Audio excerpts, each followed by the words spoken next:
Before a single star player ever sets foot on the pitch, billions of dollars have already changed hands behind the scenes. On the surface, the stakes are celebrated globally. For the 2026 World Cup, the winning national team will take home a $50 million prize pool. But in the context of the larger economy operating behind the scenes, $50 million is a rounding error. The tournament broadcast to the world is a carefully engineered financial machine, where the real victories are secured long before kickoff. While athletes sweat it out on the grass, a few hundred feet above them, a single ticket to a luxury hospitality suite sells for $34,500. It operates as a wealth extraction system, where the entities earning the highest revenues take on absolutely zero financial risk. To support the global broadcasts and corporate sponsorships, the tournament requires an enormous physical footprint of concrete stadiums, transit hubs, and security networks. If the architects of this event aren't paying for that infrastructure, someone else has to foot the bill when a fan scans their ticket. That burden falls entirely on the host nations and their local municipalities. Taxpayers absorb the direct construction costs. In Missouri, Jackson County allocated $42.5 million in state funds to renovate Arrowhead Stadium for the matches, a venue the resident NFL team plans to abandon within 5 years. Then there are the ancillary expenses. The federal government distributed $221 million in FEMA funds to protect local airspace from drone threats. Meanwhile, local governments are required to waive tens of millions of dollars in standard tax revenue just to comply with the host bidding rules.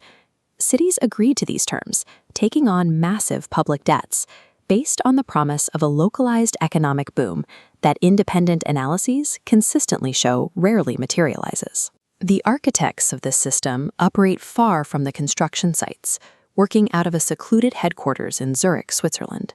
FIFA operates on a model of foreign direct investment licensing. They contract out the physical hosting duties, insulating themselves from the financial hazards of urban planning and infrastructure.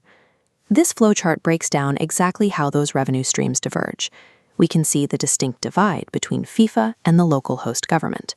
Every major operational cost, venues, infrastructure, security, points directly to the host, but the high-yield returns, licensing, broadcasting, sponsorship, point straight back to FIFA.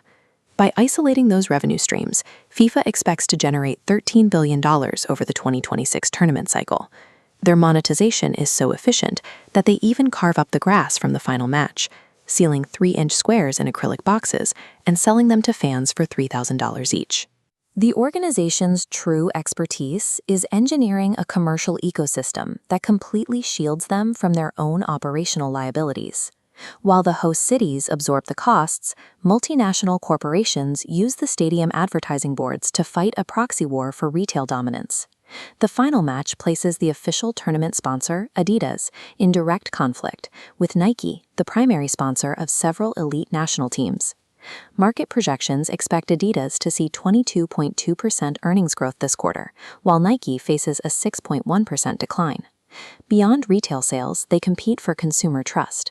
Online sentiment data shows Adidas capturing positive momentum, while Nike struggles with negative inventory narratives. The winners of this corporate battle are decided by global inventory sell-through and consumer mindshare, long after the fans have gone home. When the final whistle blows, the pitch becomes a scene of pure emotional release, caught between absolute joy and total despair. But that emotional peak on the grass stands in sharp contrast to the cold calculation of the boardroom. Within days, the corporate sponsors dismantle their activations, and FIFA executives depart with billions of dollars, completely tax-free. The immense wealth generated over 90 minutes evaporates from the host nation as soon as the stadium lights go dark. What remains for the local municipalities is a grim physical reality. Cities are left managing megastructures that demand up to $20 million in annual maintenance, while local citizens are left to service the lingering public debt. Taxpayers fronted the billions to build a spectacular stage for a highly profitable commercial enterprise, under structural rules that forbade them from keeping the profits.